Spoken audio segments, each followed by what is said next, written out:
The workshop is organized by the Institute of Eastern Europe and Central Asia with support from Webster University in St. Louis, Missouri.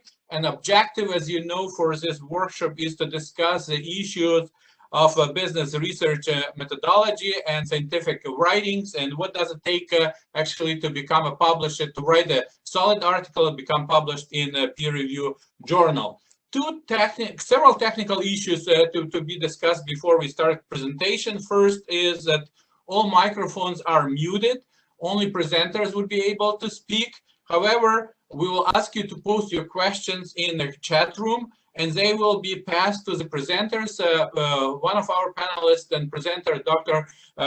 Charlotte Davis, will be monitoring this chat room, and will pass a question to presenters as soon as they are ready or available. Also, there's an option to receive certificate of participation, but you have to be present in both sessions and complete written assignments that will be emailed to you at the end of at the end of the session too. Okay, with this, I would like, as you can see, we have a very solid team of presenters. All presenters are very valuable, and you had a chance, I'm sure, to see and read on the website their professional bios. Each of them will be additionally presented. However, I would like to start right away with Dr. Julian Schuster, who is the president of Webster University, St. Louis, Missouri, in USA, and also Dr. Schuster is a professor of economics at the same university, and he is a strong supporter of the journal and acts as the chair of advisory committee of the journal. Dr. Schuster, it's been an honor to invite you to present and address our workshop today. Good morning, Dr. Schuster.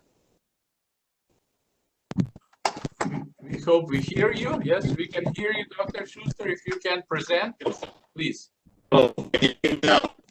It's a little bit echo, but yes, we can hear you now.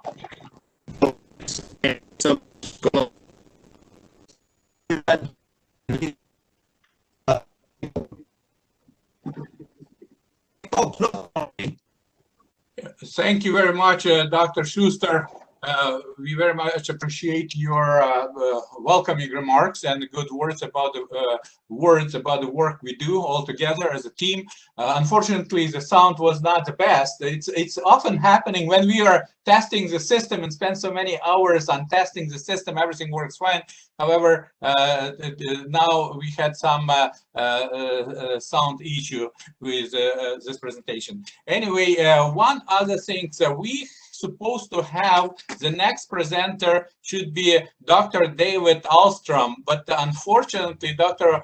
Alstrom is supposed to be presenting from as far as China and Hong Kong. However, he is not on the line with us yet. We never know what is an issue, but we should be ready for things like this. And for this reason, next presenter would be Dr. I would like to present him, Thomas Kruger. And Dr. Kruger is with us he is an endowed professor from Texas A&M University. Dr. Kruger, I assume you are online and ready to present now as we speak. Are you available? Yes, you are available. And let me say a few words. Dr. Kruger is a chair of Finance and Accounting Department, chair of College of Business Administration, Faculty Development, and chair of Senate of Faculty Evaluation Committee at Texas A&M University in Kingsville. As of June 2020, Dr. Kruger has authored 80 articles, and he was cited in 1,200 papers. Just imagine 1,200 papers being cited. It's a huge, huge accomplishment. And Dr. Kruger, he is currently associate editor of Journal of Finance Issues, editor of Referee Proceedings at the Academy of Finance. And his presentation today is on a characteristic of quality measures of scholarly business journals. It's Professor Krugel will present how the researchers are selecting journals based on their scholarly qualification. And again, Dr. Kruger, thank you for your time, and we look forward to your presentation today. Please let me know when we have to switch slides. Thank you very much, Nikolai. Can you hear me all right? Now, yes, you are perfectly here. Good. And the vision is coming through good? The video is good? Wonderful, wonderful. I want to start off with some thank yous. I want to thank Nikolai for everything that he's done to put together this opportunity for myself, the presenters, the panelists, to all hear a little bit about what's going on among ourselves, and then to share that information with the attendees. I want to thank those that are attending for being here, for showing some interest in research and that. Thinking outside of this, you'll see as we go forward, you're going to actually see two sets of research that I have going on at this point. And I want to thank my co-authors. I've been very lucky to have some very strong co-authors across the way. Of course, nothing happens when it comes to research without a strong university. And I have very strong Dean Natalia Delcourt has been very successful, helping me. Nikolai has already mentioned the number of research articles. Ironically, it's here at the end of my career where I'm starting to have even more citations going on. I had 141 last year alone. So, you know, and I'll just try to share with you a little bit along the way of how I get there and how I make that possible. Specifically, what you're going to see is two sets of research and information from two sets of research. The first one is being done by myself, Randy Colvin, and Jack Shorter here at Texas A&M Kingsville. This is actually just a working paper yet. We're just finishing it off, but it shows us some of the basics. It looks at bibliographic measures of top-tier finance, information, and management science journals. Next one, please. Next slide, Nicola. Thank you very much, Nicola. And then we have the second one is one that was published in April of this year in the Journal of Education for Business. This one looks at national variation in citation-based journal quality measures and characteristics. Basically, you know what happens. You're out there, you have an article, you've developed it, and now you're thinking, what's the right target? Where should I send this? What is important? How do I make sure that I get my manuscript in the best journal possible?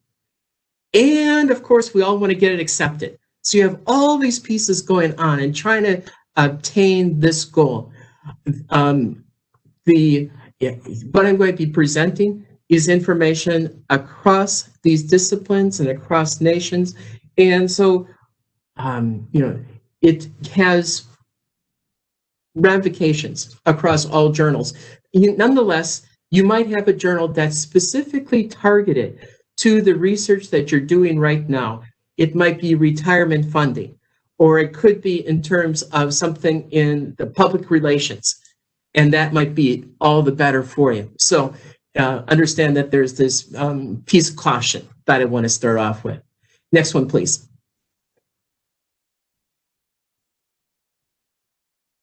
Okay, so of course, most of us here today attending are individuals that are in the universities, and as such, it has a lot of impact for us. It'll impact our faculty pay. It'll impact tenure, promotion. You know, I've been lucky enough to be promoted, being an endowed professor. All of that ties together. And in addition to being old and having a lot of opportunities along the way, you still need to be in the right journals with the right quality. And so, you know, I'm trying to simply help you develop some accurate perspectives regarding what is research quality and how to get your research approved. Next one, please. The big word that we're starting off with is bibliometrics. Bibliometrics is simply the application of statistical methods to study information found in bibliographies. So we're jumping all the way down to the bottom of these articles and saying, hey, who's being cited? And where are those journals that are being cited here? The initial disciplines was library science and information technology, but now, of course, it is all over. Virtually any finance journal has had articles all about what is quality research? How do we define it? How does our journal tie in? It has, of course, huge social implications because quality research determines which research should impact your day-to-day business operations or the medical decisions that are being made. It could impact your personal activities. So, it's important to understand what is quality and use quality research in your own personal life, within the university, in business. And so we are here today looking at trying to get some perspective, some good perspective on quality. Next one, please. Okay. Let's talk a little bit about what's happened, at least during my life. When I first came out of the University of Kentucky, what I was told is what you need to do is you need to have research. And then simply they said, well, it should be blind refereed. And then we went to double blind refereed. And then we went to impact factors along the way. And, I'm going to present a variety of impact factors, measures of journal quality. David is an expert on this too, and I'm very fortunate. I'm looking forward to hearing his presentation. But there's other many choices that you have out there. I urge you to look into, for instance, Hartsig's quality journal listing, Google's Scholars H Index, and keep track of where you are, where journals are in that regard. Next, please. Let's talk about the four that we're going to be dealing with here in this presentation. First, JCR. JCR is the citations to a journal in the current JCR year to the items that were published in the prior 2 years. So this is the one that's an approximation of what is the mean citation rate. You have a citation-based measure of impact or quality. Some of the disadvantages, though, with JCR is it includes reviews, proceedings, papers, additional articles. It allows self-citation, which maybe is okay. You'll see I'll do a lot of self-citation because I'm most comfortable and I know what I'm talking about in terms of business research. And it allows it, it does not allow you to address a variation in citation frequency that occurs across disciplines. For instance, business law has many more citations. Next, please. So we have some variations when it comes to impact factor. One is the Scientific Journal Ranking, or SCR. This is simply the average number of weighted citations received in a year, okay, based upon the publications over the prior 3 years. So it's over a longer time period. It only considers articles, but this is the one that's the prestige one. You get more quality or a higher ranking if you happen to have, in my area, in the Journal of Finance, as opposed to the Journal of Accounting and Finance, and something that's less below that. So it's adjusting for citation tendencies that happen within disciplines. Some disciplines will have fewer, some will have more. One thing that SCR has got is a huge number of journals. There's 34,000 journals, but again, it includes articles, reviews, proceedings, papers. There's a controversial issue. Well, what is prestige? Where are you being cited? How should you cite it? And when you find the final number, it's really not the number of citations that a manuscript received, but a weighted number. Sort of like weighted contact hours for many of us that are in universities. Next, please. Third one down is SNP. SNP is the source normalized impact per paper. It's a ratio of the source's average citation count and citation potential. So it's measured on the number of citations that a journal should be having based upon its subject field. So it sounds a little bit like prestige, right? It gives more credit citations in those disciplines where citations are less plentiful, considers 3 years, but it focuses only on articles. So that's an advantage there. Again, like the SCR, it's not really a direct measure of the number of citations that we have going on. Finally, we have two other ones. Next, please. First, the citation rate.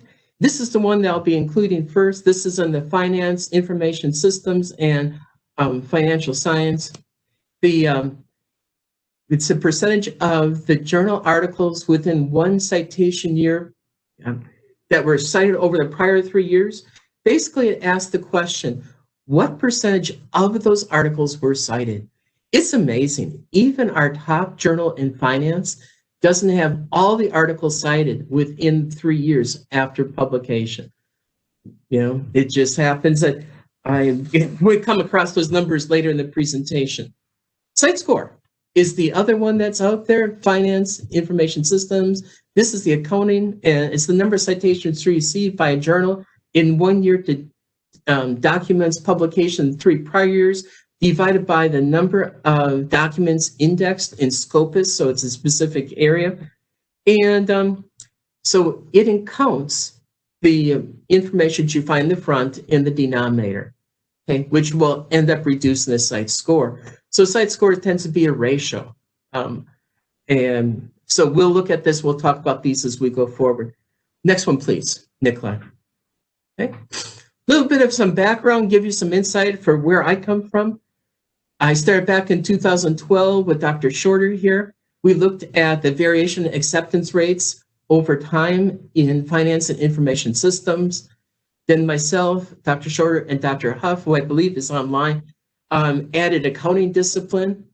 Chad-Lane Jordan, who's a professor here, Jack and I got together. We looked at the marketing discipline.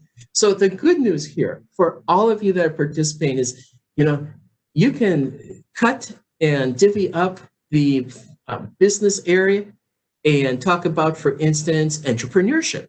And you could, or you could go, as you can see in 2013, I looked at subdisciplines within finance to see which ones were being covered, which ones weren't.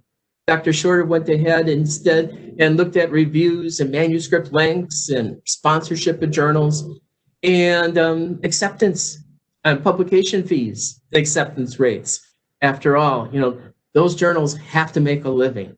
And what's the impact of the fees that they charge on acceptance rates? I followed that up in 2017 with a look at some of the prestige that you might have. If you have a journal, it's in the academic journal guide, which is put out by the organization there in London, the Association of Business Schools. Of course, many of us know about ABDC, the Australian Business Deans Council, and compare the cabals and look at what journals were being covered, what were the acceptance rates, pieces like that. Dr. Shorter and I got together and we started looking at national considerations last year. And then we've increased this to look at some of these, the JCR, SJR, and SNP, okay, between our two. And then I rolled that over to accounting. So it gives you a little bit of a background. You can imagine we're going to be looking at additional disciplines. Next one, please, Nikolai. Okay, let's talk about the hypotheses. After all, good research always have to have good hypotheses. Hypothesis number 1, okay, deals with research across disciplines and that the journal impact factors in top business journals are similar across disciplines. If you're talking acceptance rates, you're talking acceptance rates that are similar in finance, accounting, economics, marketing, all of that. Is that the same? Alternatively, maybe one has a higher acceptance rate than others, or review are different. If we're talking impact factors, JCRs, SJRs, pieces like that. To control this a little bit, we look at top tier business journals, and we use the academic journal guide for that. Next one, please. Hypothesis number 2 then looks at characteristics. As you see at the bottom there, we're talking about the journal age, time since it was originally launched, the acceptance rate, issue frequency, number of reviewers, and do these vary from discipline to discipline? And, you know, think about this. If you're working across disciplines, like I'm in finance, Dr. Shorter happens to be in information systems, we could game the system a little bit. looking for the target journal with the highest acceptance rate that has the greatest impact factor, going back and forth like that. Next one, please. And so we have first impact factors, do they vary? Then we happen to have issues about whether or not characteristics vary, and then whether or not the relationship between these happen to vary from discipline to discipline, and looking at that. So those are the, it's the impact factor, it is the issue of what is the journal characteristics, how they mesh, and if those meshings are different, if we go from one discipline to another. Next, please. So let's start off and talk about what everybody cares about, acceptance rates. Impact factors are huge, but we all want to get our manuscripts accepted. And what we're looking at here then is finance, information systems, management science again. With myself, I try to have one co-author from each of the areas so that they can clue me in and say, yeah, that's a really good journal. What you see here is that finance happens to have a higher mean, 25.8%. Now, this is within the highest tier of journals. It's 48 finance journals, happen to be 48 information systems journals, and 36 management science journals. And you can see what the acceptance rates tend to be there. The medians shrink that a little bit. Then we looked at comparison of issues. Go ahead. Yes, we can, you see and then the comparison of issues per year. The finance happens to have 5.1 on average, so that's a little bit less than every 2 months. Then if we drop down to management science, they happen to have more journals that come up on a monthly basis, so the mean there happens to be 7.4. The medians make sense of anything here. If it says 4 there, that would be a quarterly journal. And so if you're thinking across journals, 4 would be once every 3 months. 6 would be once every other month, and that tends to be management science. It gives you some perspective. If you're like me, I'm always thinking in terms of, well, how frequently are they going to be publishing? When is he going to need the next set of manuscripts and put that out? So, sometimes I'll try to go towards ones that will have a more frequent publication, all else being equal, believe that the editor is going to need to find the manuscripts. Longevity, just to give you an idea of how long these journals have been outstanding. Again, this is the top tier journals in management science, tends to have those that are longest and oldest. 41 years ago would be approximately 1979 during that period. If we go over to the medians, you can see again a little bit of a movement towards more current, because we get rid of some of those that are back to the 1912. And the median age, though, for top tier finance journals is much younger than management science journals. It's almost a difference of twice. Next, please. And the number of reviewers. After all, if it's about acceptance rates, you're trying to think, well, I have to get past how many reviewers? What are the number of reviewers that are out there? And so in finance, it's about 2.5. In information, it's 3.4. And management science, about 2.9. So information systems, you definitely have more reviewers. The medians maybe tell us more because, of course, you can't have half of a person or 4/10 of a person. So that gives you some idea there. So we looked at journal characteristics. Now we'll look at JCR measures. And the JCR measure, again, first is that impact factor, the number of citations that you have over the coming 2 years. And you can see where information systems has much higher impact within these journals for their articles. It's 2.45 citations, whereas finance 1.31, information system at 1.64. The means are very similar, show the same sort of pattern. Information systems having to have a higher impact. Of course, you have to always take this with a grain of salt, right? Because you're thinking just in terms first of how many citations, and hopefully those citations had an impact on the subsequent research. Figure number 6, please. Thomas, question just came, and I believe it's important. Many people might have it in their mind. Yes, sir. Question is, what are databases to extract journal from those fields? Oh, good question. Sure. Excellent question.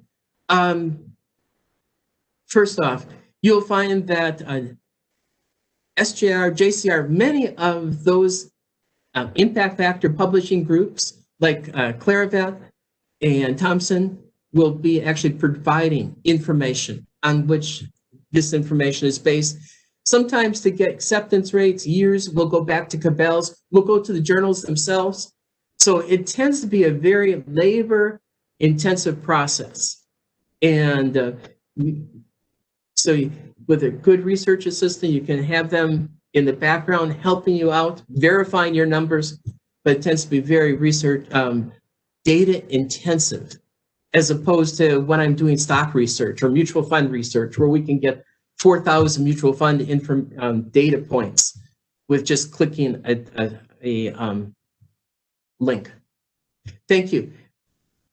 Going on to multiple regression then, this is the F statistic. Of course, the question is, first off, what matters? The finance, information systems, and little gray would be management science. And what we find here is the high F value tends to be with finance. And so acceptance rates, years, the annual number of issues, and the number of its reviewers have an impact upon the JCR measure. We don't find nearly as much with accounting, and even less when it comes to management science. And you can see when it comes to information systems, the little orange bar there indicates that, yes, that one had some significance going forward. And we'll cycle back to this one more time later. Next, please. Of course, the question is, how are things changing? Are there more citations? Is there a movement towards greater frequency of articles being reported? And so here's the 5-year percentage change in the SJR, SNP, and citation rates. What you find there is that from 2012 to 2017, again, we can only go as far as 2017 because we oftentimes need 3 following years to see whether or not there was citations, okay? So the 2017 is the current cutoff because we need 18, 19, and 20 to get some information about how successful those articles were. The SJR numbers, you can see, are a little bit up. Those measures of citation and impact have risen. The SNP numbers, on the other hand, have dropped, which maybe it's because there's a lot of self-citation or different way in which they are trying to measure prestige. Those citation rates tend to be moving up. With finance, you can see that within the high quality journals, about 15% more of the articles are now being cited. Doesn't mean that they're all being cited, and it ranges within even what's considered the high tier journals. Next, please. Tom, a question to you. I see you have 15 more slides left, and I'm in a bad position to interrupt you. I know so many questions are coming up. Do you have any idea how we can maybe summarize and move to next or other slides just to have your presentation finished in 5 minutes? Otherwise, sure, we can do one day in the future just a conference on your own research. That would be probably a good option, and because we're getting so many questions. What do you think? What should we do now? Just keep going slide by slide? What we'll do is we'll finish this set off. The other one, all the attendees can actually read. Again, it's in the April edition of the Journal of Education for Business. And you can look for my name and you can pop it up. My name, Dr. Shore, Dr. Lux. And so that is there for them. But let's, you just tell me when it's time to quit. And because this is the working paper, honestly, this is sort of the core and the others is just sort of the unique parts of. I can tell you the information that comes from the published paper is that there is a variation across disciplines, across nations. And as a consequence, when I sit and I have to evaluate people for tenure and retention, and as chair, every single year I have to evaluate their performance, I really have to think a little bit about, well, which discipline are we talking about specifically? For myself, accounting, economics, finance. Secondly, was it a U.S. journal or a foreign journal? Okay, so here's citation rates, and you can get an idea of the citation rates and the importance of the independent variables. Okay. Next one, please. One question came up from Yes, Professor Hagen. He's asking this: how do all these many measures of impact get summarized by for consideration by provost or trustees at Texas A&M? Very good question. Okay, the thing to realize, there is a high correlation between the individual variables.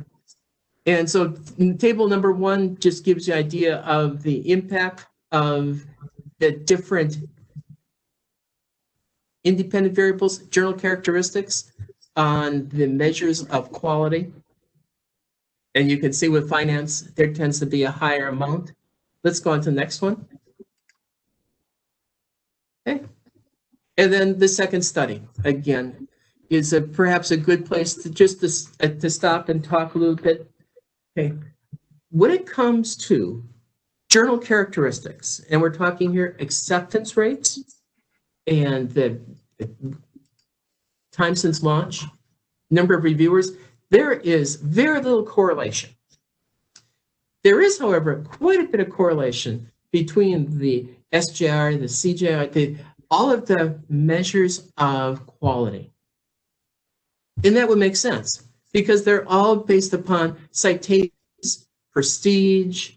And so, good journal articles are good journal articles, pretty much no matter how you go about measuring. And so we can drop down through this one. Okay, and here just as a summary of what's going on. We'll stop right here, Nikolai. Okay. What you see here is the United Kingdom journals, United States journals, journals published in other nations, and then the total is on the far right-hand side there. The individuals, bars, are the 4 different measures. In this case, we have site score. What you'll notice right off the bat is that the higher quality measures are found among U.S. journals. The other one that you'll tend to note is their measure of site score. It tends to be higher than the others. And it varies a little bit. And you can see that, from journal to journal to journal, there again would be some variation, but this just gives you an overall picture for these measures. Okay. And things to consider when you're trying to target your research, whether it happens to be Nikolai's journal or another journal. And anybody can contact me at Texas A&M Kingsville here, Nikolai, and ask questions. I'd be very happy to respond.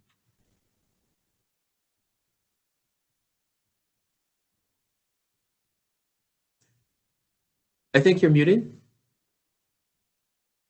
It's thank you again. I'm thrilled to learn how to make our journal much better and stronger with his visibility to the audience and researchers and databases as well.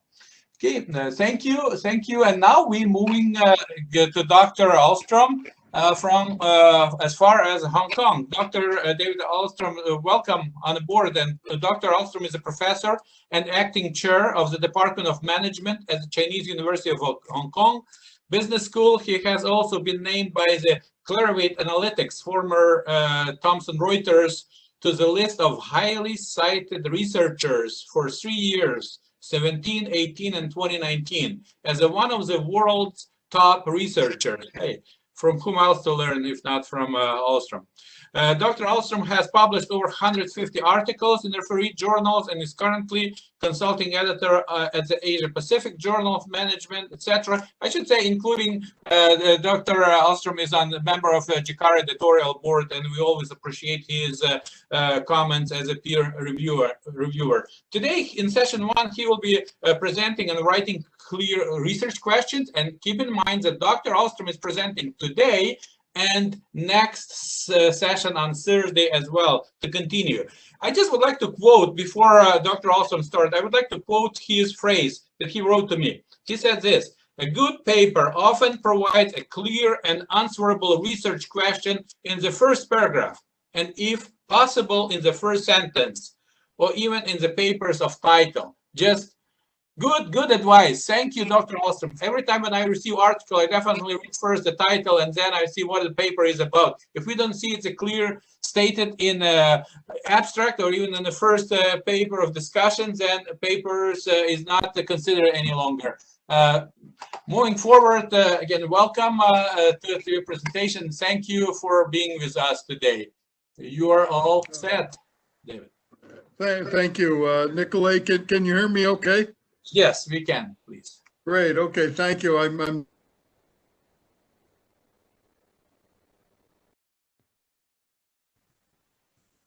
yes. Okay. I'll get you to switch. Okay. Thank you. My presentation, actually, I think I mistitled this first presentation. It should be a general one, organizing your paper for publication. So it's kind of an overview. Thursday, I'll talk in much more detail about writing the introduction. So I'll say a little bit about the introduction today, and then on Thursday I'll go into a lot more detail, because the introduction is enormously important in getting your paper off to a very good start. And I will say very quickly, and it's in the presentation, I wrote a paper on this for the journal, the JEECAR journal, back in 2017, I believe, in November. And then I followed it up with some additional papers on writing the introduction and so forth. So please do look that up. I think it's open access and available. So let me see, maybe a slide, next slide, please. Next slide. And yes, what I'll talk about, there are several things we could talk about. I'm in management, so I'll focus a little bit more on management, international business. And I would say that some of these ideas also do apply to marketing, sociology, some of the social sciences journals, and economic, and some of those related allied business disciplines. They share a lot of similarities in writing their papers. Before I forget, I'm just going to hold up a book. I don't know, let's see if this is, I forgot to bring the book home, but I'll put it up on the screen of my tablet. Is that visible? It probably isn't. No.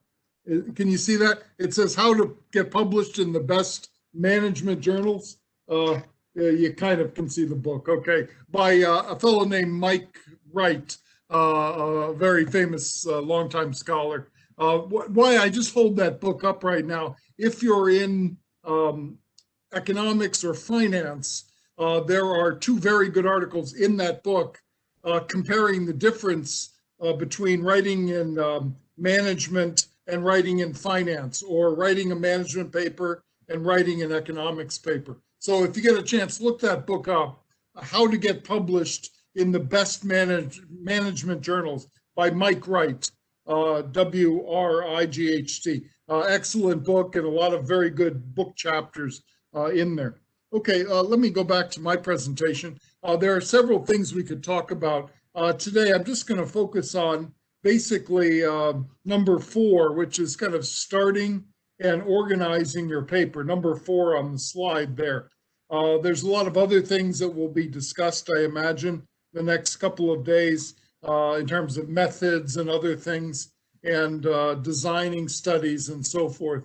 And actually, I think our doctoral programs do a pretty good job at some of those things. I've long been an editor of journals now for about 20 years in Asia, Journal of World Business and so forth, international business journals. And I find that students and young faculty do a very good job with data collection and data analysis. No problems there, seldom. I very seldom have to reject a paper because of a methodological issue, occasionally, but not too often. But many times we have to reject papers that look like they might be pretty good because of the disorganization of the paper and the difficulty of extracting the value from that paper. Because quite often they try to cover too much, and there's data here and then SEM models there, and it's very hard to follow exactly what they're doing. So I've been writing about paper organization, and especially writing the introduction now for the past 8 or 9 years, I guess maybe 10 years now. Partly because I kept writing rejection letters, and I took those rejection letters and I've been creating papers out of them, so people understand what management and international business scholars usually want, generally speaking. Okay, I see the next slide is up. Yes, that's good. Those are reviewers there, but it isn't that bad. I mean, we are trying to help you get through to the final there and get your paper accepted. And let's look at some of the ways in which we can do this. Research is not magic, although it seems to be sometimes. Maybe, Nikolai, move ahead 2, please, I think. Yeah, maybe. Oh, that's an important slide. I'll talk more about this on Thursday, but a paper's success is substantially determined at the outset or the beginning. Again, we'll talk more in detail about the introduction. Today, I'm going to outline more of the overall paper and cover some of the 2 or 3 key sections of the paper in whatever I have time to cover. Next slide, please. This is the paper I wrote for the journal back in 2017, so please do look it up. How to publish in academic journals, writing a strong and organized research question. Introduction. Yeah, next slide, please. A very good overview paper I wrote with Gary Bruton, and an economist from Shanghai, is called Turning Good Research into Good Publications. I think this came out in 2013 or 14, as I recall, 13, I guess. And it's in the Nankai Business Review International, which is the English language journal from Nankai University. Their Chinese language journal is probably the #1 journal in China, management journal. Their English language one is pretty good also. This one's available also open access. One thing good about that paper is it line in my slides today are in that paper, more or less. So if you look up that paper, it talks about the major sections of a management and international business journal, from the introduction to the literature review, to the hypotheses, the methods, results, etc., and what typically goes in there from our basic empirical research. And in that journal, we're not counting things, but we're qualitatively examining major international business journals in management. One more paper of interest there, just to point out quickly, is from the Journal of World Business. And this one I talk about the introduction and contributions. So it's a little bit broader than the first paper. Okay, next slide, please. Okay, I'll skip that. This gives a little background on some of the research here. But what I'd like to do is, sorry, let me see where I want to go. Nikolai, head please to slide 13. I think there's a yellow, that's like, that's it here. Okay. The research that I'll discuss today, and again, just by introduction, and I'll highlight 1 or 2 or 3 key points, is the results we've been getting in studying high quality management and international business journals, and how are the papers organized? What is in them? I've been trying to do a very serious content analysis of this. I've gathered the data. I just haven't had time to write it up. But anyway, my objective is not to count things as much as to give people a nice overview of what the better journals are doing, the best journals like Academy of Management Journal, JIBS in the international business, and then there's a couple of others as well. What's in this outline here? Well, sorry, can you go back one, Nicola? I'm sorry. To the previous. Yes, that's it there. The first 3 points are pretty standard. Pay attention to things like aims and scope when you submit the paper. Make sure you're not submitting to the wrong journal. Okay, so that's an obvious one, but that's a very common mistake I see as an editor. A little bit there on the title and abstract. Please read that. I won't go through it. But point 4 is very important. The introduction is very, very important. And again, I'll talk more about this on Thursday in detail, but generally, for the introduction in a management or international business paper, similarly in marketing, to more or less similarly in psychology, from what I've been reading and so forth, it should be about 5 to 7 paragraphs in length. There's a reason for that. Each paragraph is a particular function that's extremely important. Editors look for this. Reviewers look for this. Tell you, okay, or they'll tell you that they're looking for sort of thing. They'll say, please motivate your paper, but they won't explain what motivating a paper means. That sounds strange. How do you motivate a paper? Is it like motivating a person? You know, I think I got that comment about 30 times from editors and reviewers until I finally figured out what motivating the paper actually meant. And we write about it in our work, okay? But in the introduction, probably about 5 to 7 paragraphs, about 2 to 3 pages or so typed is what you would like. Point 4A, I'll talk about this more on Thursday also, but your research question, try to start out the paper with it if you can. One reason I suggest that strongly, especially for newer authors, is it disciplines you to focus in on this topic and not drift away. I say that with a little bit of anger because I probably had to reject about 2,000 papers in my life, maybe more if you include conferences, and I don't want to reject papers, but you know, authors tend to be all over the place with their topics. Okay? One research question, let me recite it from memory, and I'll talk about it more on Thursday, is in a very good paper by Klaus Meyer in Strategic Management Journal in 2009. I'll give you that paper later on, or the citation. It's an outstanding paper. I refer to it quite often. And their research question is, what factors, maybe they don't use the word factor, but I'll put it in, what factors impact, may not be the exact word, what factors impact internationalization strategies? Okay, so they're asking a question about the variables that can affect, or at least are associated with, different internationalization strategies, joint venture, wholly owned subsidiary, greenfield, brownfield, that sort of thing, kind of a qualitative or dummy variable outcome, but an interesting one for IB scholars. Okay, a very clear question. I know exactly that the paper is going to be about internationalization strategies and the variables that affect it. There's many different possible variables, different levels of analysis, and their introduction makes it very clear what their paper is about, something I'll talk about a little bit more later or on Thursday.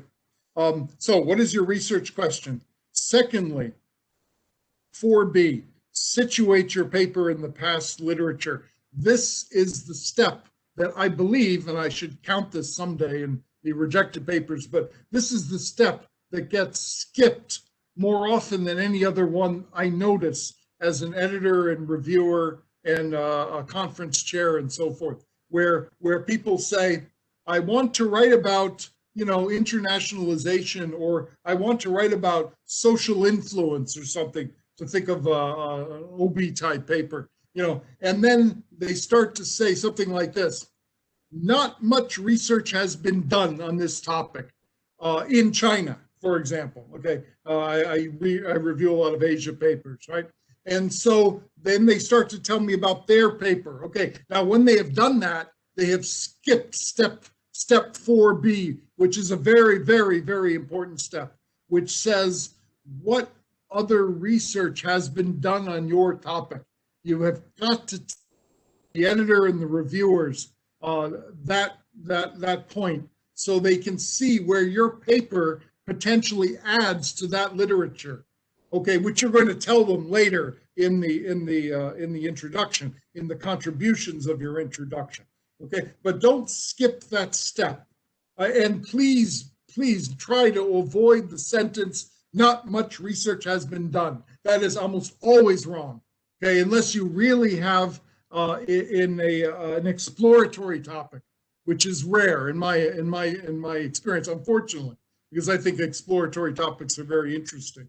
Okay, like if you're writing a paper about exploring the moon, you don't want to say not much research has been done on the moon. Okay, well, there's been a lot of research done on the moon over the last 80 years, I guess, since more than that, since they started pointing telescopes up at the moon. So what about the moon do you want to know about? And tell us what other guys have studied in this general area of your research. Okay, so that's basically what situating your paper means. It basically means telling us about what other research has been done, and you have to do it quickly in the introduction. You have 2 paragraphs for that, basically.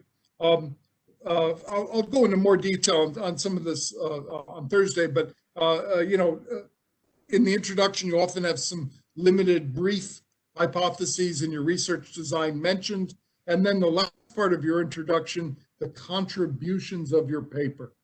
Please do not out. Okay, don't make the readers guess why your paper is helping.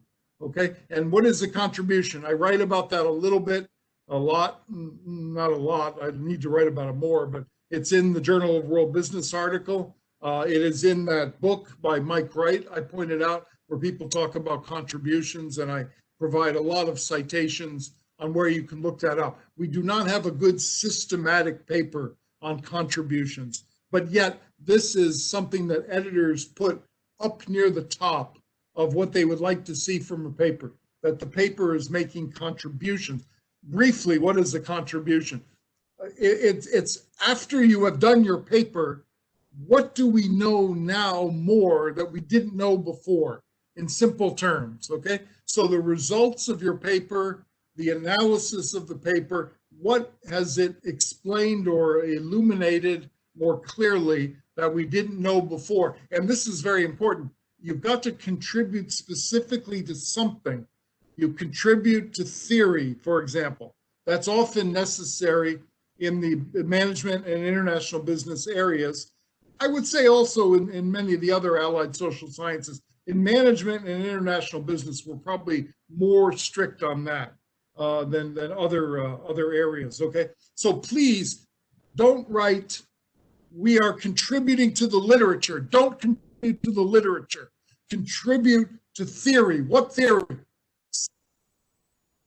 These results will contribute to institutional theory in the area of macro force.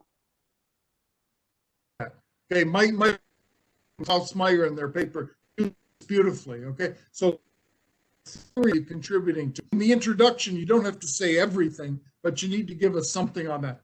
Empirically, what are you contributing? Okay, changing the CEO helps in turnaround in North America. Changing the CEO during a turnaround doesn't help in East Asia. Okay, that's an empirical contribution. And that's one of the papers I wrote found that, where usually you change the CEO when there's a turnaround, a serious turnaround. But in Asia, often that's a lot harder to do that, okay? So empirical, theory contribution, empirical, and maybe practice. Okay, good. Let's go to the next slide, please, Nicola. Okay, my screen shut off. Hold on a second. There we go. What else? Okay, good. A little bit more on paper organization. what comes, okay, at the end of the introduction, one thing to please avoid, I talk about this in the papers, please do not give us the list after the contributions. What is the list? First, my paper does this. Second, my paper does that. Third, my paper does this. Don't waste our time, okay? The only time you really need that list, I call it the list, that paragraph, is if your paper is kind of a complicated, perhaps a theory building paper, or it's using a very unconventional approach or something, and you say, first we have to examine this, and then we have to cycle back and look at something that was in a previous work and summarize. You may have to tell people this sort of thing. Okay, but otherwise, please do not end the introduction with the list. Don't use it at all. If your paper is well organized, you don't need the list. Okay, we look at your contributions, we say, great, this is going to tell me, does changing the CEO help or hurt in emerging economy companies? Beautiful. That's something I would like to know about. Okay, good. So that's the end of the introduction. So the literature review, and I'll just take a few more minutes here, and then I guess we'll I don't know, we'll have to wrap up in about, I guess, 10 minutes maybe or so. Literature review. Usually that or the theory section comes right after the introduction. The literature review you should build from your introduction. You say, if your introduction explains a little bit about the past research that addresses your question, and you know, the 2 or 3 or 4 key categories of research in the literature review, you expand that.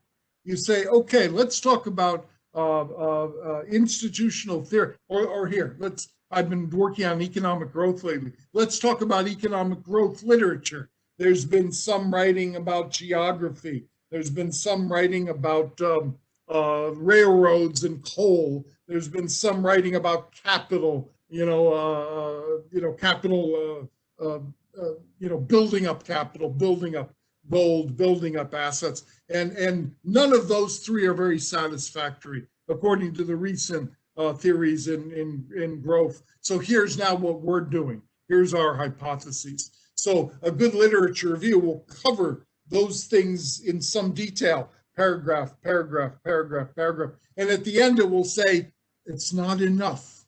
Okay, this is old growth research, economic growth research, geography. It doesn't work. Here's why it doesn't. Jared Diamond wrote a beautiful book, but he stopped in 1500. He doesn't, he never continued giving us information on geography and growth. And Sachs doesn't explain it either. He's always talking about ports and rivers, but he doesn't explain. So here's what we're going to do, and here's our data and so forth. So the literature review situates the paper and provides some motivation for it, which leads to your hypotheses. You see what you want to study. So the introduction does that briefly. The literature review does it in longer form. Okay, and this is why the introduction is so important, because the outline of your paper is right there in the introduction.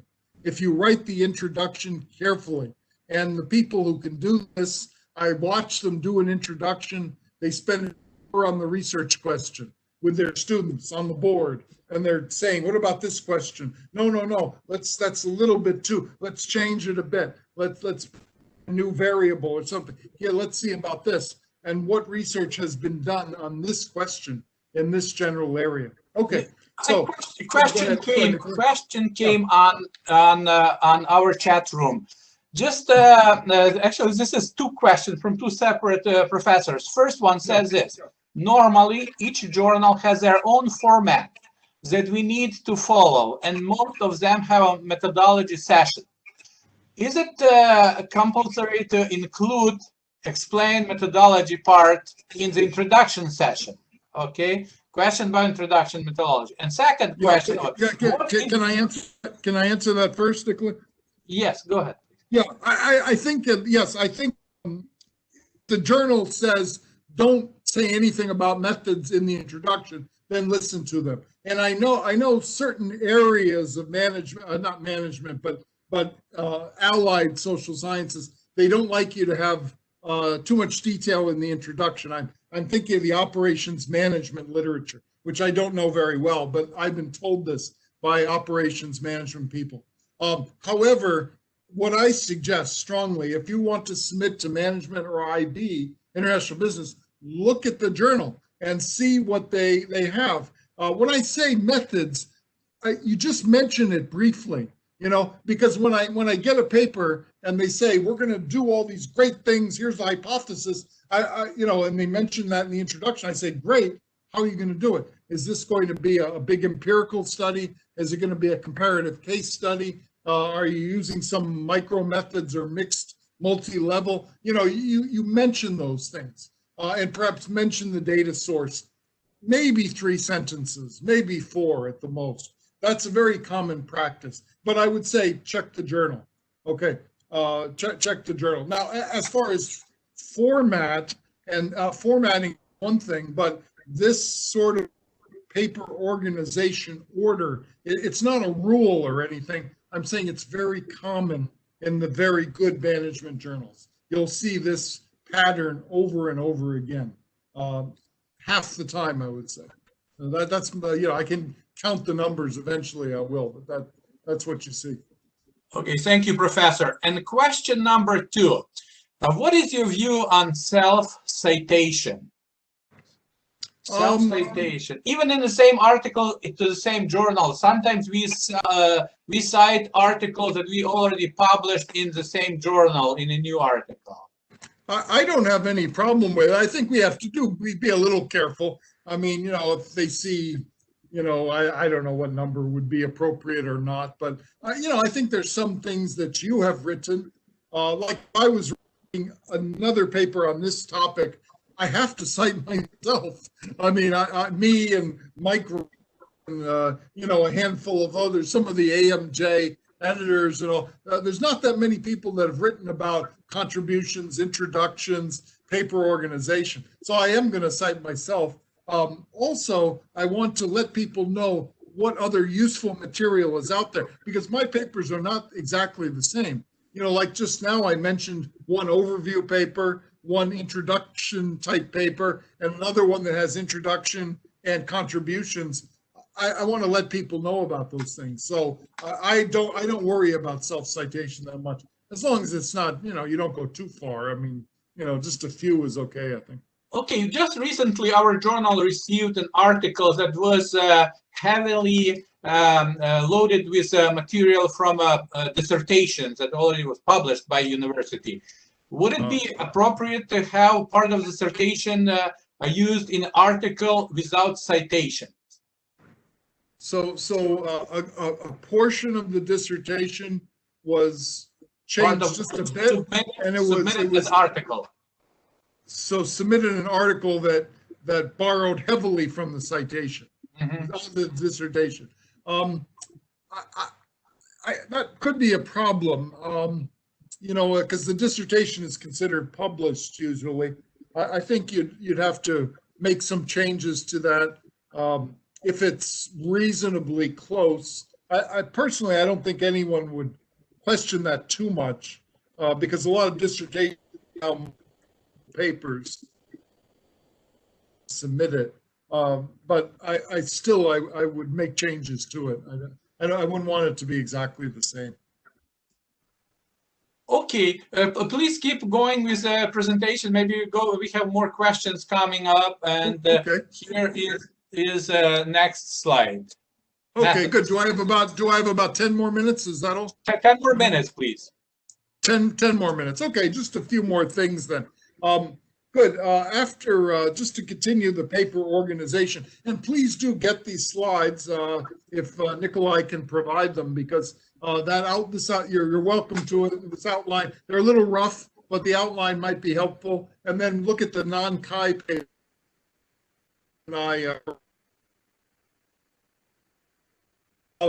Entrepreneurship from Texas Christian, I think, in the United States, Texas Christian University. Okay. Point number 7, after the hypotheses. And oh, by the way, sometimes students ask me, where does the literature review stop and the hypothesis start? And usually my answer to that is the literature review is to situate and then motivate your paper. So you've got to say, on economic growth research, there's been geography research, and then the guys who won the Nobel Prize on the railroads and some of those older arguments about what causes economic growth at the regional or country level. And there's been 3 or 4 major trade, for example, 3 or 4 major streams of research. You could even say 5 or 6. And then you've discussed those, and then you start to show why those are not enough, or there's problems with it. And then you start to transition to your hypothesis development section, which is now what you are saying. And then you have literature that backs up your hypotheses. You see the difference. The early part of the literature review is the situating and then motivating of your paper based on the past research and of that research. And then you move on to the hypotheses. Now, if you're in finance or economics, you may not have hypotheses. Okay, I'll let the finance guys explain that. They discuss this quite well in the Mike Wright book I showed you before. Doug Cummings, very fine finance scholar, management sometimes. I've been co-author with him. He explains the finance side, and some very good economists talk about the economic side. Okay, just to continue, after the hypotheses, the method section, I find that somewhere around page 15 of your typed double-spaced manuscript, the method section starts. This is not a rule or anything, but you know, I learned this first from Bob Hoskinson, who was at, I think he was at Texas A&M for a while, very famous management scholar, and he had these things down to a real formula, more so than I do. I think he had how many pages you should have in each section, and I've done a little bit of that, but Bob really had that, but he never published this stuff. These are all trade secrets, and I'm trying to share with everybody from what I've learned from guys who are much smarter than I am. So try to start your method section. The non-Chi paper's got a very helpful section on the methods. It talks about the order in which variables are often presented in management, you know, independent variable, interactions, controls. Yeah, we had the order down pretty well there from past research. So in the methods section, there's some good discussion there. And then to continue in your result, international business, after you give some preliminary results, go to your first hypothesis and please restate the hypothesis. It doesn't have to be exact wording, but tell people again, hypothesis 1 suggested or hypothesized this, and then you tell them the result, and then you give a little bit of explanation, not much, just whatever it takes to clarify, and maybe a couple of numbers and all that, and see table 1 and whatever, and then go on to hypothesis 2. Hypothesis 2 said this. Okay, a big mistake I see here is that authors start talking about the results, and then maybe at the very end they say hypothesis 1 and 2 are upheld, you know. And I'm trying to think, geez, what's hypothesis 1? What's hypothesis 2? What is he talking about? You know, restate the hypothesis, give the result. Little discussion, very little. Hypothesis 2, restate it, give the result. Make it really clear. Was the hypothesis rejected or not exactly accepted? You know the rules about this. Okay, good. So restate your hypothesis. Number 9, some papers have more than one method section, quite often psychology papers, for example. But in management and IB, usually there's this one main method section. Next slide, please, Nicola.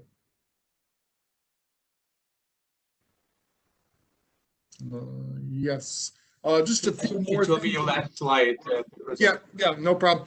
Just to conclude, after the results section and maybe a robustness test, which is another way to test your hypothesis, perhaps with a modified dependent variable or something. There's different methods of robustness these days. Number 10, go to the discussion section. This is very important. A lot of times students leave this out or they don't know what goes in the discussion section. I'll talk about this a little bit more on Thursday, but generally speaking, the discussion section starts out as soon as possible with contributions. I strongly suggest look at the paper by Klaus Meyer I mentioned before, and I cite that several times in Strategic Management Journal. If you look up Klaus Meyer's Google Scholar citation, that's his most cited paper in 2009. It's an excellent paper on strategies. So check what they do with the discussion. You put your contributions, usually about 3 paragraphs for contributions, maybe 4. So you expand it from the introduction. And then in the discussion, don't forget limitations and future research. Please don't finish your paper with limitations, okay? Please do not. That goes in the discussion, okay? After the discussion, then you have your conclusion, maybe about 1 to 2 paragraphs. And one last thing about the conclusion, I'll finish with this. Please don't have your conclusion say, now we need more research, okay? That's your future research section, okay? In the conclusion, give us a takeaway point, something like this. If this paper could have one message, here it is. Here's the main result. Please don't say our result is do more research, okay? Please give us a real result that you can read to an MBA student, for example, and the MBA student will roughly understand what you mean, okay? So that's a very fast overview of pretty good paper organization in management and international business. And please do look up those papers I've written about this, especially the non-Chi paper and the JEECAR paper. And then on Thursday, I'll try to talk in more detail about writing the introduction because I believe it's extremely important. And the editors of AMJ devoted multiple editorials to writing the introduction. So I'll spend some time on it on Thursday. Thank you.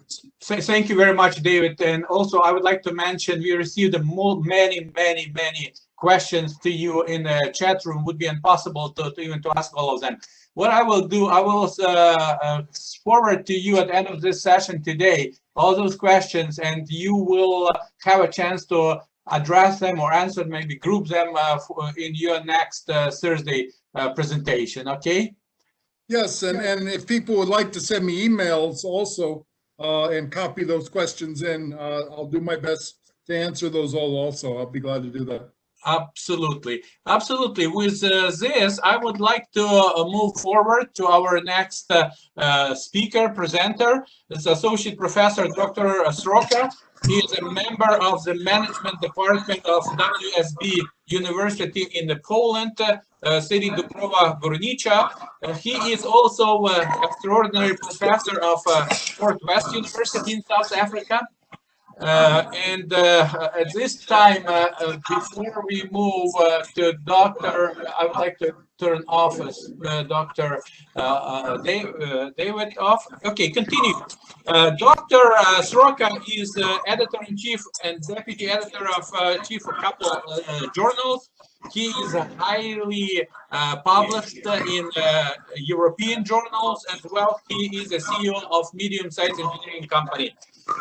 What is interesting with Professor Sroka, we invited a very reputable researcher from Central European academic system to share with us, maybe to point to the differences between European and American academic practices in the research field as well. Welcome, Dr. Sroka. Thank you very much. Good morning, ladies and gentlemen. First of all, I would like to thank Dr. Megitz for inviting me to make this presentation at your event. I am very honored because of the fact. My presentation will be entitled How to Compose a Research Paper, Editor's Perspective. In general, this presentation is the result of my editor's experience, as you said, as the editor-in-chief, deputy editor-in-chief, associate editor, co-editor at several journals indexing Web of Science and Scopus. This is also the result of my close cooperation with my colleague from Slovenia, Professor Jože Župančić, and many talks we had together. as he is the chief editor of one journal indexing Web of Science and Scopus as well. Well, I am in a difficult situation as Professor Ahlström has presented a lot of information I planned to do, but I do my best to have my presentation as the complementary one to the one of Professor Ahlström. I do my best to do it. I know that we have a little delay, so I do my best to finish my presentation within 15 minutes maximum. Okay, I'd like to start my presentation with the definition of the research papers. What is it? In general, research papers are regarded as the most common means of communication between scholars. Why? What for? Just to present the research of their results. They are published in peer-reviewed journals, conference proceedings, and monographs. Of course, they should present the original research results which have not been presently published. But for me, the most important thing here is that those papers should have an IMRAD structure. This structure became a standard today. Based on my experience, I can say that if the paper doesn't have such scheme, such structure, for 95% it will be desk rejected. Next slide, please. Thank you. This scheme, this IMRAD structure, consists of, this is a structure consisting of several parts. So we have introduction, methods, results, discussion, conclusions. So we may say that this is a flexible structure which may be used for any type of the research papers, and of course, regardless of the discipline. One very important issue here. This scheme relates just to the structure. It doesn't impose any division into chapters, sub-chapters, number of paragraphs, etc. This relates to the structure only. This is one of the important issues here. Next one, please. So in general, it looks like that. As you see at the top, we have introduction, answers the question why the issue is so important, why we as the readers should devote our time to read it. This is followed by literature review, then methods which answer the question how the results will be obtained. After this, we have results, what have been achieved, discussion which discusses the results obtained, and finally conclusion. So what? Right now, I will describe those parts in more details, but let's say in general only, as Professor Ahlström presented a lot of information about this. Every scientific paper starts with introduction, but I think that Professor Ahlström will be presented a lot. So I just do my best to complement this. Well, I just look at this several sentences here, and I think that my predecessor had presented everything. So next one, please. What are the common mistakes? This will be some kind of complementary information. First, introduction is too general and too broad, too long as well. Instead of presentation of the most important and basic information, it doesn't focus on the topic which is investigated. Second, it presents too many historical details. This is not necessary. This is not the place for this. Third, there is a lack of clearly stated goal. Honestly, I observe a lot of situations of that time that introductions don't present the clearly stated research goals and questions. And finally, introduction doesn't contain papers from Web of Science and Scopus Index journals. This is really a very serious weakness of many introductions I face right now in the journals which are run by myself. Next one, please. As to literature review, this is one of the most important parts of every scientific paper. Again, Professor Armstrong presented a lot of information about this part. I just would like to draw your attention to important aspects. Rather three, sorry. First, it should be conducted on the basis of most recent papers from peer-reviewed journals, conference monographs, conference proceedings. Second, it cannot be just the summarizing of the information presented by other scholars. It should be also evaluation and even critical approach. And for me, this aspect, the last one, is also very important, as I observe a lot of information, a lot of situations of the type in the papers. We do not have a coherent discussion, but just the separate paragraphs not connected with each other, presenting the view of different scholars, but as I said earlier, they are not connected with each other, they are just separate, they present separate opinions, views, and this is not a scientific, this is not a coherent scientific discussion. Next slide, please. Well, methodology presents the research design. It means the way by which the results have been obtained.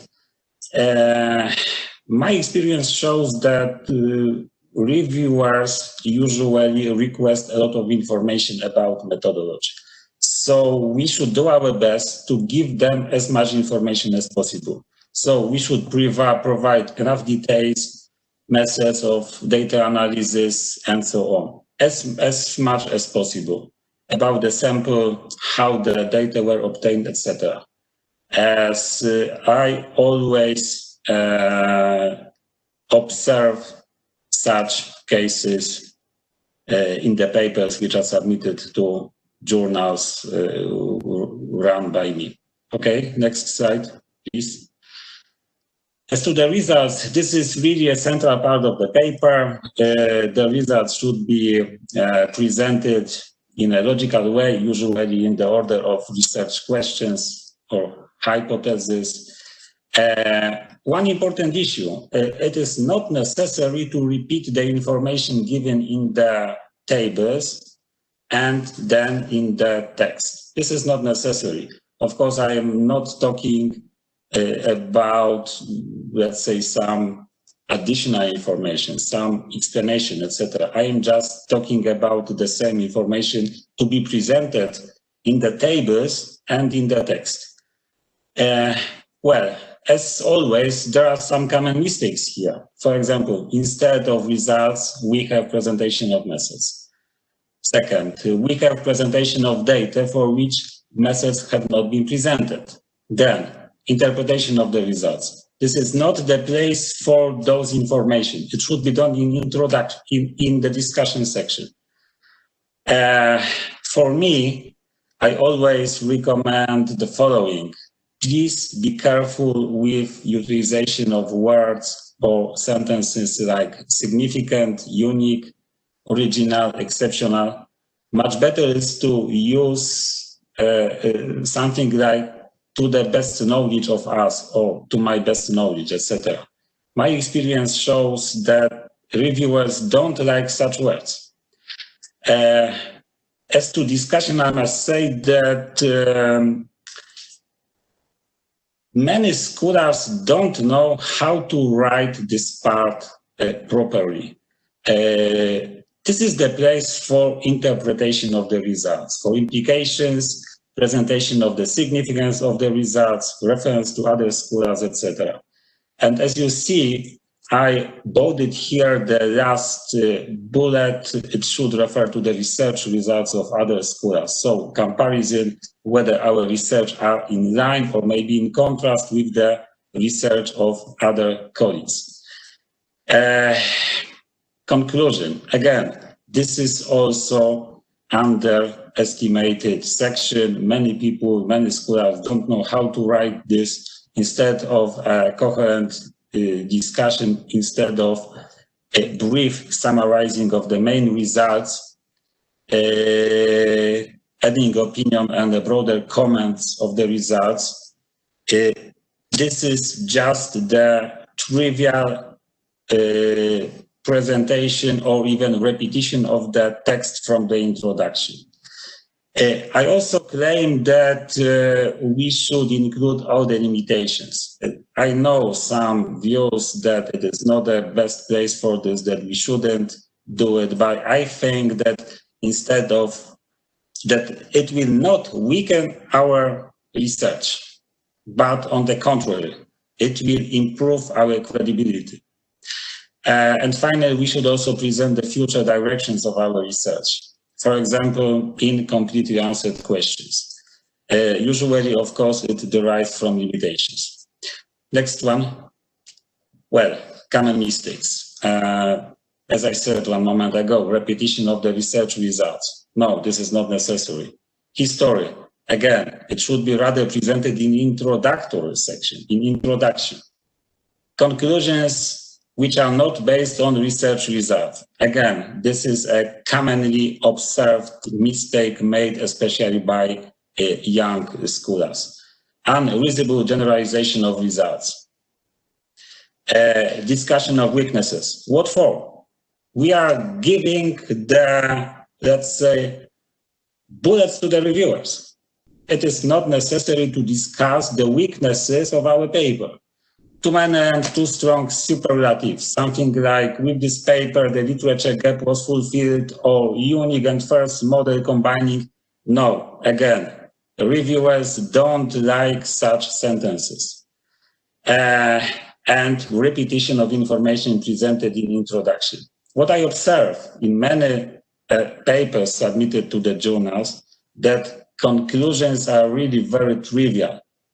Just the repetition of the information presented in introduction. Nothing extra, nothing more.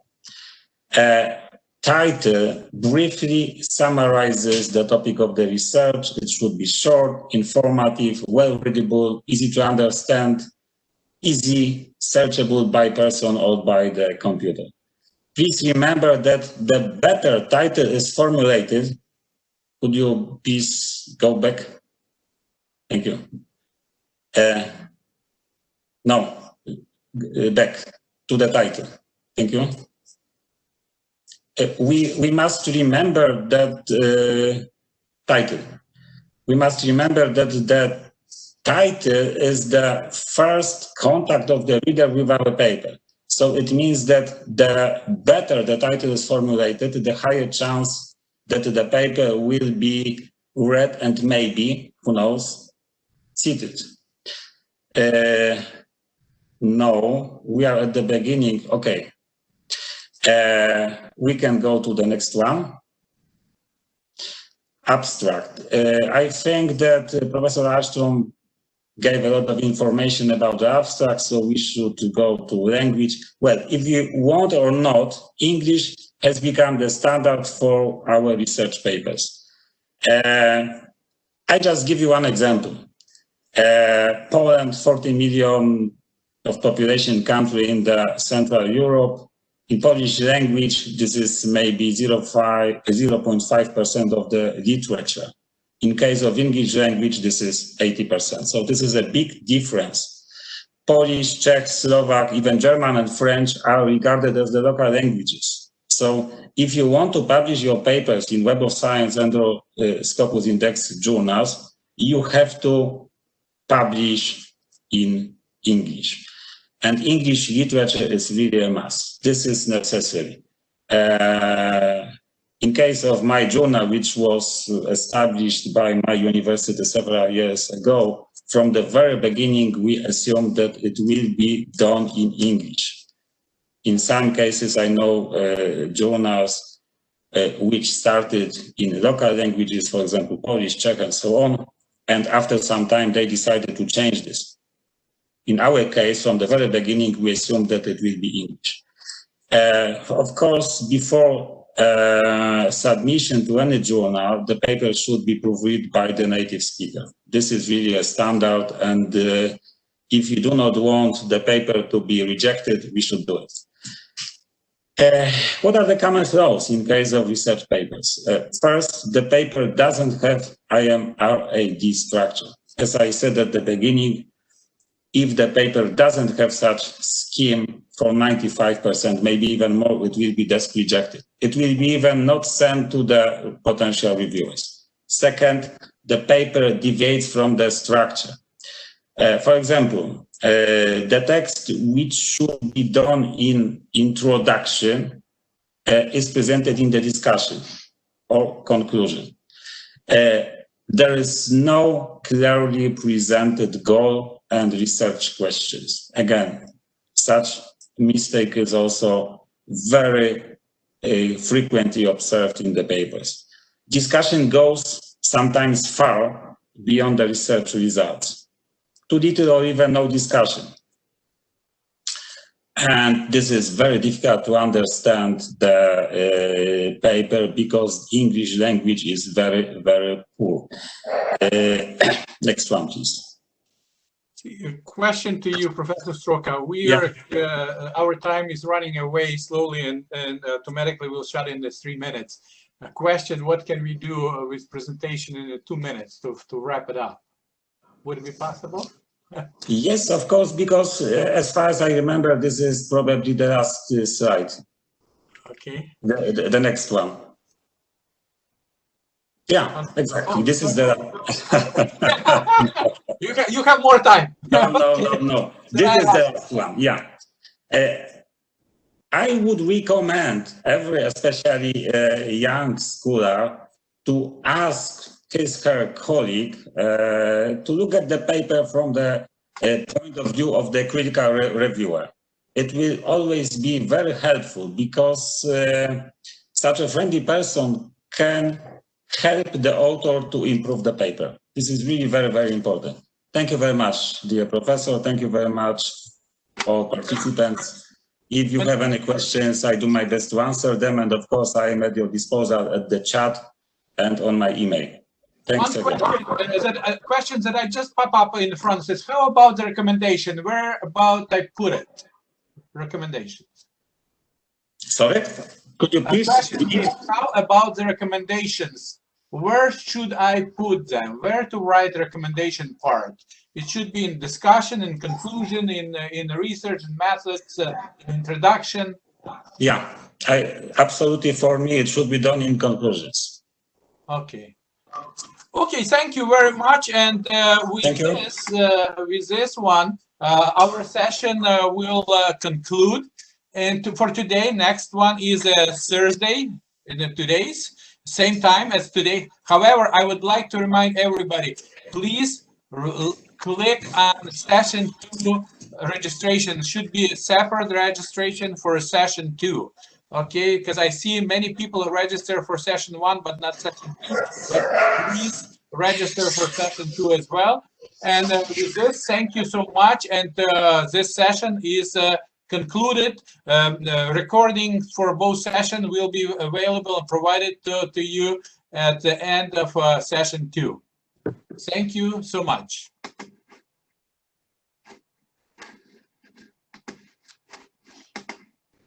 Thank you.